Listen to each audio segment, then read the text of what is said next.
Hello everyone, welcome back to intelligent Rahu YouTube channel. तो guys एक बार फिर से मैं आप लोगों के लिए लेकर आया हूँ आपके आरआरबी एनटीपीसी और ग्रुप डी के लिए आपके मैथ्स के इंपॉर्टेंट क्वेश्चन। तो यार इससे पहले मैं ऑलरेडी काफ़ी सारे पार्ट्स ला चुका हूँ इसके, उनको भी जाकर चेकआउट करो। मैथ्स की पूरी सीरीज़ पड़ी हुई है, उसको जाकर चेकआउट कर सकते हो आप लोग। इसके अलावा आपकी जीके जीएस उनकी भी प्लेलिस्ट पड़ी हुई है, उनको भी चेकआउट कर लेना। तो चलो यार शुरू करते हैं। और ये जो वीडियोज़ है ना आपके मैथ्स के लिए काफ़ी इंपॉर्टेंट होने वाले हैं आपके आरआरबी एनटीपीसी और ग्रुप डी एग्जाम्स के लिए, ठीक है। तो इनको बिल्कुल भी मिस मत करना, सारे के सारे क्वेश्चन देखना। तो चलो शुरू करते हैं। तो यहाँ पे देखो आपका सबसे पहला क्वेश्चन आपको दिया हुआ है। एक क्रिकेट खिलाड़ी का गेंदबाजी का औसत 12.4 था। जब वह अपने अंतिम मैच में 26 रन देकर 5 विकेट लेता है तो उसकी गेंदबाजी के औसत में 0.2 अंकों का सुधार आ जाता है। अंतिम मैच से पहले उसके द्वारा लिए गए विकेटों की संख्या थी, ठीक है। तो चलो करते हैं इस क्वेश्चन को। तो देखो यार इस टाइप के जब भी आपके पास क्वेश्चन आते हैं ना, तो आपको क्या करना है, इनको आपको एलिगेशन से करना है, ठीक है। एलिगेशन से ये क्वेश्चंस आपके काफ़ी इजीली हो पाएंगे। तो चलो यहाँ पर मैं आपको करके बताता हूँ। तो यहाँ पर सबसे पहले देखो आपको यहाँ पर शुरुआती औसत कितना दे रखा है। आपको शुरुआती औसत दे रखा है आपको 12.4। तो आप लोग 12.4 यहाँ पर लिख लो, ठीक है। उसके बाद में ये आपसे कह रहा है जब वह अपने अंतिम मैच में 26 रन देकर 5 विकेट लेता है तो उसके गेंदबाजी के औसत में 0.2 अंकों का सुधार आ जाता है। तो सबसे पहले तो आपको औसत पता होना चाहिए कि औसत किसे कहते हैं। तो देखो गेंदबाजी का जब भी औसत की बात करेंगे तो आप लोगों ने कितने रन दिए, ठीक है। तो रन जो होते हैं डिवाइड आपने विकेट कितने लिए, ठीक है। तो रन डिवाइड विकेट जो होता है वो आपका औसत होता है। तो यहाँ पर आप लोग देखो कि अंतिम मैच में उसने 26 रन देकर 5 विकेट लिए। तो उसका अंतिम मैच का औसत कितना हो गया, 26/5। यानी कि अगर हम लोग इसको आगे सॉल्व करें तो ये आपका हो जाएगा 5 पंजे 25 और 5 दूनी 10। यानी कि अंतिम मैच का औसत था उसका 5.2, ठीक है। तो ये उसके अंतिम मैच का औसत हो गया। अब वो कह रहा है कि जब उसने ये किया तो उसकी जो औसत था उसमें 0.2 अंकों का सुधार आ जाता है। तो 0.2 अंकों के सुधार से आपको क्या मतलब समझना है, यानी कि देखो 2 अंकों का सुधार आ रहा है ना, तो यानी कि पहले उसका औसत कितना था 12.4, ठीक है। और 0.2 अंकों का सुधार आया, दैट मीन्स वो 2 कम हो गया, यानी कि वो हो गया 12.2, ठीक है। तो 2 अंकों का जो सुधार होता है तो वो कम में होता है, ठीक है। हमेशा याद रखना जब भी औसत की बात की जाए गेंदबाजी में। तो यहाँ पर देखो 12.4 था, तो 12.4 में 2 अंकों का 0.2 अंकों का सुधार होकर 12.2 हो गया। और ठीक है, और आखिरी मैच में उसके जो थे 5.2 की एवरेज थी। तो अब एलिगेशन यहाँ पर कर लेते हैं हम लोग।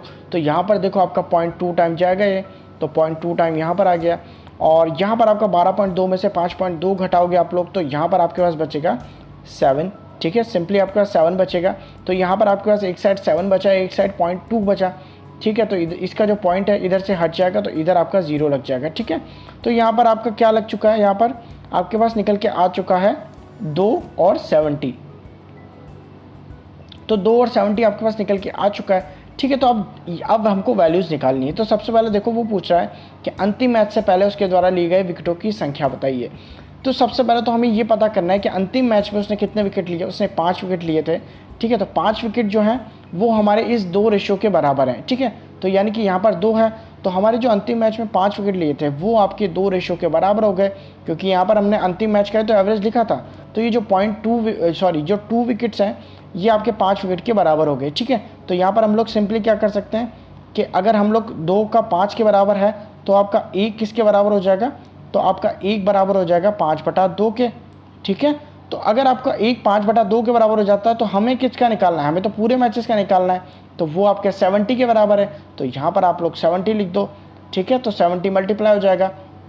तो जैसे आप लोग यहाँ पर सॉल्यूशन निकालते हो तो यहाँ पर ये आपका जाएगा कितने टाइम, 35 टाइम। तो 35 × 5 आप लोग करोगे तो यहाँ पर आपका हो जाएगा 175, और यही आपका राइट आंसर होगा, ठीक है। तो इस टाइप के क्वेश्चन जब भी आपके पास आए, जब आपको क्रिकेट में एवरेज निकालना हो, तो यहाँ पर आप लोग इस तरीके से इसको कर सकते हो, जहाँ पर आपका ठीक है जो शुरुआत में दिया था 12.4 उसमें 2 का सुधार होकर 12.2 हो गया।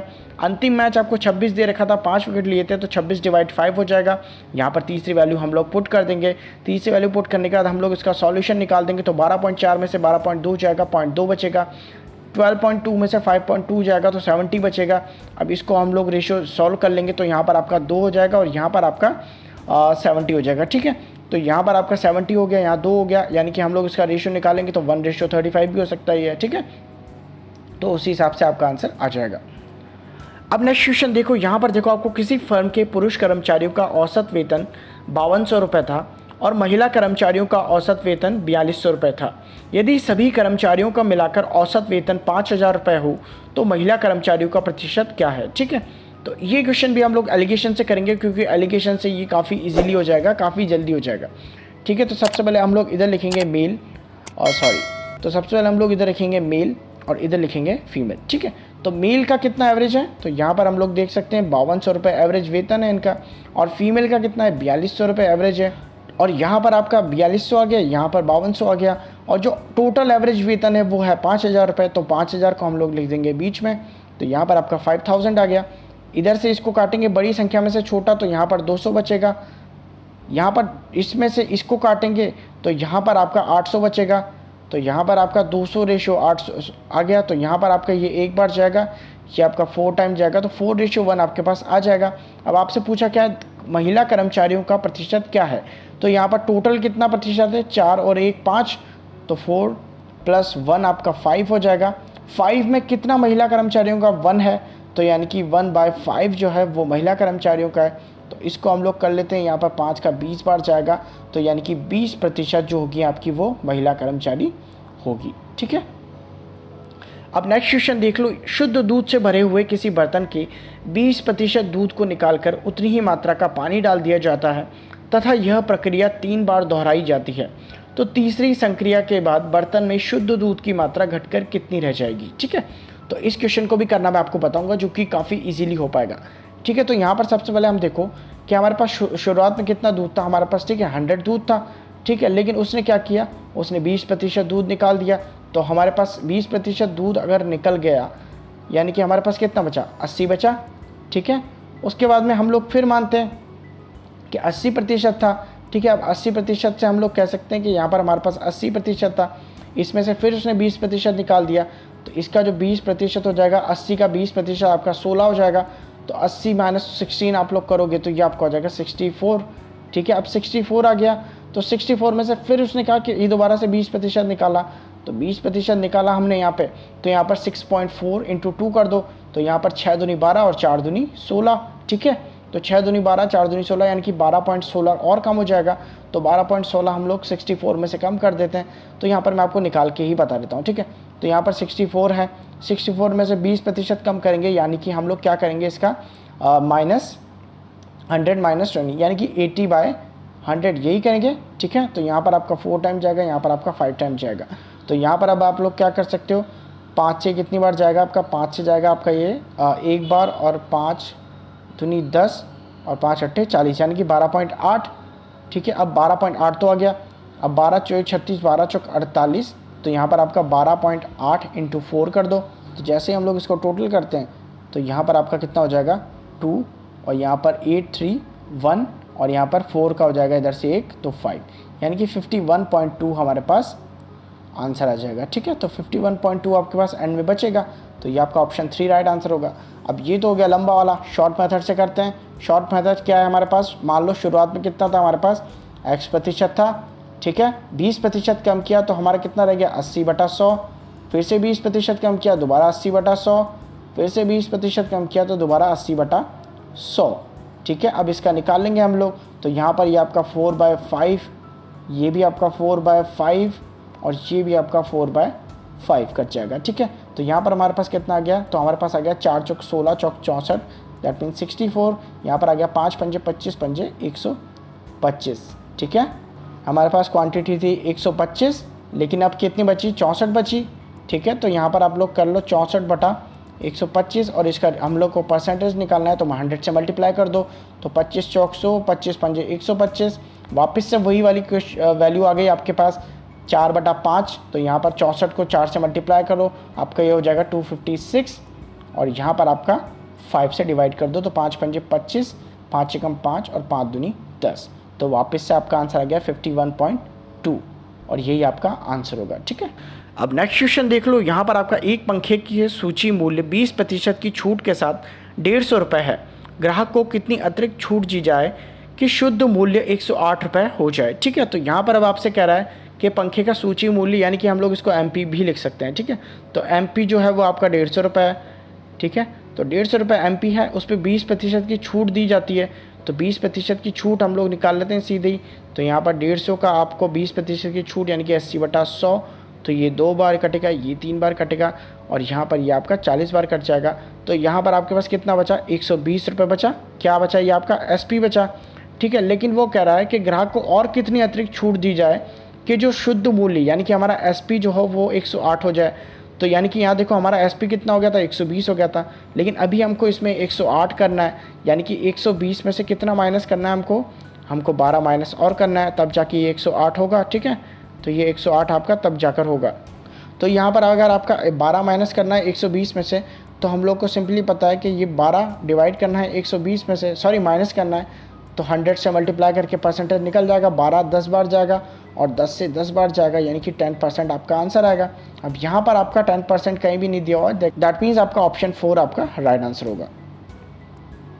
नेक्स्ट क्वेश्चन देख लो, यहाँ पर आपको यदि कोई राशि साधारण ब्याज की एक ही वार्षिक दर पर 2 वर्ष में 4,000 रुपये और 4 वर्ष 6 माह में 5500 रुपये हो जाती है, तो साधारण ब्याज की दर ज्ञात करें, ठीक है। तो यहाँ पर आप देखो कि ये जो राशि है इसमें आपको मूलधन नहीं दिया हुआ, ठीक है। तो मूलधन नहीं दिया हुआ तो हम लोग कैसे निकाल पाएंगे कुछ भी, तो हम लोग को पहले मूलधन निकालना पड़ेगा। तो मूलधन निकालने के लिए हम लोग पहले हमको क्या क्या दिया है वो लिख देते हैं। तो सबसे पहले तो हमको 2 वर्षों में, तो यानी कि आपका 2 वर्ष में 4,000 रुपये कोई राशि हो रही है, ठीक है। उसके बाद 4 वर्ष 6 माह, यानी कि हम लोग लिख सकते हैं 4 सही 6/12, तो ये आपका वर्ष है। और इसमें आपका कितना हो रहा है, ये आपका हो रहा है 5500, तो यहाँ पर आपका 5500 रुपये हो गया। तो अब यहाँ पर डिफरेंस निकाल लो दोनों का, तो इधर आपका डिफरेंस निकलेगा कितना, तो यहाँ पर आपका 2 वर्ष 6 माह निकल जाएगा, यानी कि 2.6, और यहाँ पर आपका इन दोनों का डिफरेंस कितना निकलेगा, 5500 में से 4000 जाएंगे तो आपका 1500 निकलेगा। 2.6/12 आपका 1500 के बराबर है। तो यहाँ पर अब आप लोग क्या कर सकते हो, 2 सही 1/2 कर दो, इसको 1 से काट दो, 2 से काट दो, ठीक है। तो यहाँ पर 2 से 1/2 आपका 1500 के बराबर हो जाएगा। अब यहाँ पर 2 दूनी 4 और 1 5/2, यानी कि 5/2 आपका 1500 के बराबर है। तो यानी कि आपका 1 साल का कितना हो जाएगा, 1500 डिवाइड 5 × 2, ठीक है, इससे डिवाइड हो जाएगा।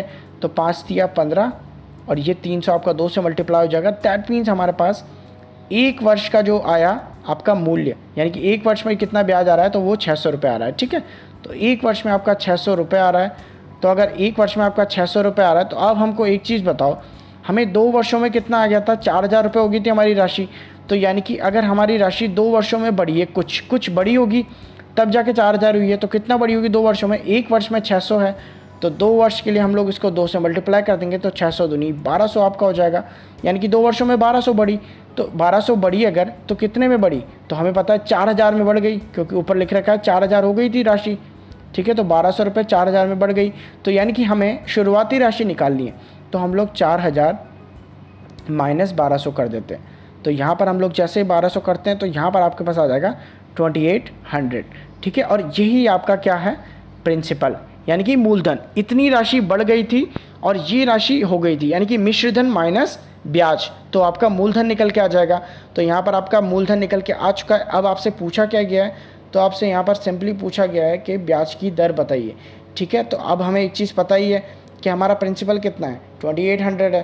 तो 2800 आपका प्रिंसिपल है और आपकी रेट ऑफ इंटरेस्ट हमें पता नहीं है। टाइम आपका कितना है, टाइम 1 वर्ष मान लो और अपॉन में 100 कर दो, और साधारण ब्याज कितना आया आपका निकल के 1 वर्ष का, 600 रुपये आया, तो 600 लिख दो, ठीक है। तो यहाँ पर आपका 2 0 से 2 0 कट जाएंगे, और यहाँ पर आपका 1 वर्ष तो ऐसा कैसे रहेगा, तो रेट बराबर आपका हो जाएगा 600/28। तो इसको जब आप लोग सॉल्व करोगे तो ये आपका कट जाएगा 21/12 × 28, यानी तो यहाँ पर आपका ये 21 सही 12/28 4 से कट जाएगा यहाँ पर। तो 4 तिया 12 और 4 सत्ते 28, यानी कि 21 सही 3/7 आपका राइट आंसर होगा इस क्वेश्चन का। तो कौन सा ऑप्शन है आपका सही, तो ऑप्शन आपका 1 आपका राइट आंसर होगा, ठीक है। अब नेक्स्ट क्वेश्चन देख लो, यहाँ पर देखो, यदि मूल राशि और 1 वर्ष के साधारण ब्याज का अनुपात 25:1 है, तो ब्याज की दर कितनी होगी, ठीक है। तो सबसे पहले तो हमें एक चीज़ देखो कि हमें पता है साधारण ब्याज का फॉर्मूला क्या होता है आपका, तो वो होता है आपका P × R × T अपॉन में 100, और ये आपका होता है सिंपल इंटरेस्ट का फॉर्मूला, ठीक है। तो अब यहाँ पर हम लोग क्या करेंगे, वैल्यूज़ पुट करेंगे। तो यहाँ पर सिंपली हमको पी की वैल्यू कितनी दे रखी है, पी की वैल्यू हमको यहाँ पर रेशियो में दे रखी है, तो हम लोग यहाँ पर 25 लिख देंगे, ठीक है। उसके बाद में हमको 1 वर्ष टाइम दे रखा है, 1 वर्ष लिख देंगे। रेट हमको पता ही नहीं है, तो रेट तो हमको निकालनी है, तो आर लिख दो, अपॉन में 100 कर दो। और यहाँ पर ब्याज आपका कितना निकल के आ रहा है, 1 निकल के दे रखा है वो साधारण ब्याज, तो यहाँ पर 1 आ जाएगा, ठीक है। तो अब हम लोग क्या करेंगे, अपने रेट के हिसाब से वैल्यूज़ इधर उधर चेंज करेंगे, तो आर ऐसा का ऐसा ही रहने दो, और 25 को आप 1 के नीचे ले जाओ, इधर से 100 को उठाकर ऊपर मल्टीप्लाई कर दो इधर, और 1 है तो 1 से तो फ़र्क पड़ता ही नहीं है, तो यहाँ पर आपका 25 से 4 बार 100 कट जाएगा, that means R is equal to 4% आपका राइट आंसर होगा, यानी कि ऑप्शन 1, ठीक है। अब लास्ट क्वेश्चन है आपका, ये आपका टाइम एंड वर्क से है। तो ए किसी कार्य को 36 दिन में, बी उसी कार्य को 54 दिन में तथा सी 72 दिन में पूरा कर सकता है। उन्होंने मिलकर कार्य करना आरंभ किया, किंतु कार्य समाप्त होने से पहले 8 दिन पहले ए तथा 12 दिन पहले बी काम छोड़कर चला गया। केवल सी अंत तक कार्य करता रहा, कार्य कितने दिन में पूरा होगा, ठीक है। तो इस टाइप के क्वेश्चंस मैं आपको करके बताता हूँ। तो यहाँ पर देखो, सबसे पहले तो हम लोग को इसकी क्या निकालनी है, हमको इनकी एफिशिएंसी निकालनी है। तो हमें डेज दिए हुए हैं, तो हम लोग लिख देते हैं यहाँ पर। तो ए हमको दिया हुआ है सबसे पहले तो हम ए लिखते हैं। तो यहाँ पर ए है, बी है और सी है, ठीक है। अब इनके जो हैं डेज़ हैं, तो ए के डेज़ हैं 36 दिन, यानी कि ए ने 36 में किया, बी ने कितने में किया 54 दिनों में, सी ने कितने में किया 72 डेज़ में। अब इन तीनों का एलसीएम निकाल लो। जैसे आप लोग एलसीएम निकालोगे तो इसका एलसीएम होता है आपका 216। तो ये आपका निकल के क्या आ गया, टोटल वर्क आ गया, ठीक है। तो इन तीनों का जो भी एलसीएम होता है वो टोटल वर्क निकल के आ जाता है। तो यहाँ पर देखो, अब टोटल वर्क निकल के आ चुका है, आपके पास डेज भी दिए हुए हैं। तो यानी कि अगर हम लोग डेज को टोटल वर्क से डिवाइड कर दें तो हमारे एफिशिएंसी निकल कर आ जाएगी। तो यहाँ पर आपकी एफिशिएंसी निकल जाएगी। तो 36 से कितनी बार जाएगा ये, तो 36 से आपका 6 टाइम जाएगा। 54 से 216 कितनी बार जाएगा, 54 से 216 आपका 4 बार जाएगा। और 72 से 216 कितनी बार जाएगा, तो 72 से 216 3 बार जाएगा, ठीक है। तो यानी कि हमारी जो टोटल एफिशिएंसी हो गई वो कितनी होगी आपकी 6 + 4 + 3। तो यानी कि आपकी ए प्लस बी प्लस सी की टोटल एफिशिएंसी होगी आपकी 6 + 4 + 3 यानी कि 13, ठीक है। तो ये टोटल एफिशिएंसी है इनकी। अब एक चीज़ देखो, ये तो आपकी टोटल एफिशिएंसी है, लेकिन एक चीज़ देखो, यहाँ पर जो ए है वो 8 दिन पहले काम छोड़ रहा है और बी आपका 12 दिन पहले काम छोड़ रहा है। यानी कि एक चीज़ देखो, अगर ये लोग काम नहीं छोड़ते 8 दिन पहले तो ये कितना काम कर देते हैं 8 दिनों में। तो हम लोग सिंपली जानते हैं ए की एफिशिएंसी है 6, तो ए की 8 दिनों की एफिशिएंसी मान के चलते हैं हम लोग, तो वो आपकी हो जाएगी 8 × 6 यानी कि 48 वर्क। यानी कि ए जो है 8 दिनों में 48 वर्क करता। उसी तरीके से बी जो होता वो 12 दिनों में कितना वर्क करता, तो वो 12 दिनों में इसकी एफिशिएंसी कितनी बी की 4 है, तो 4 से मल्टीप्लाई कर दो, तो 12 × 4 = 36, 12 × 48, यानी कि ये भी 48 वर्क करता, ठीक है। तो यहाँ पर इन्होंने करता लेकिन इन्होंने किया नहीं, ठीक है। तो हम लोग क्या करेंगे, सीधे इन दोनों को जोड़ेंगे, तो 8 और 8 16 और यहाँ पर आपका 96, यानी कि 96 वर्क जो है वो एक्स्ट्रा है, यानी कि इन्होंने किया ही नहीं है। तो हम लोग क्या करते हैं, 96 को हम लोग सिंपली जो आपका टोटल वर्क है वो कितना निकल के आया था आपका 216 निकल कर आया था। तो 216 में हम लोग 96 को प्लस कर देंगे, ठीक है। तो जैसे हम लोग इसमें 96 में 216 प्लस करते हैं तो यहाँ पर आपका कितना आ जाएगा ये, तो ये आपका आ जाएगा 312, ठीक है। तो 312 आपका टोटल वर्क आ गया। तो अब 312 आपके पास टोटल वर्क आ चुका है। तो ये इस वाले काम में हम लोगों ने ए का 8 दिनों का भी जोड़ दिया और बी के 12 दिनों का भी जोड़ दिया। तो अब हम लोग क्या कर सकते हैं, ए प्लस बी प्लस सी की जो टोटल एफिशिएंसी है, यानी कि हमारे पास कितनी है 13 थी यहाँ पे, तो हम लोग इसको सिंपली 13 से डिवाइड कर देंगे। तो यहाँ पर हमने जैसे इसको 13 से डिवाइड किया तो यहाँ पर आपका कितना निकल के आ जाएगा, 13 से 2 बार जाएगा, तो 13 दूनी 26, 5 तो 13 चौक 52, तो यानी कि 54 दिन टोटल आपका राइट आंसर होगा। यानी कि ऑप्शन कौन सा सही होगा, तो ऑप्शन आपका 1, यानी कि ऑप्शन 1 आपका राइट आंसर होगा। तो आई होप कि वीडियो आपको पसंद आएगा। अगर वीडियो पसंद आया तो लाइक करना, चैनल पर नए हो तो सब्सक्राइब करना। मिलते हैं आपसे अगले वीडियो में, बाय बाय।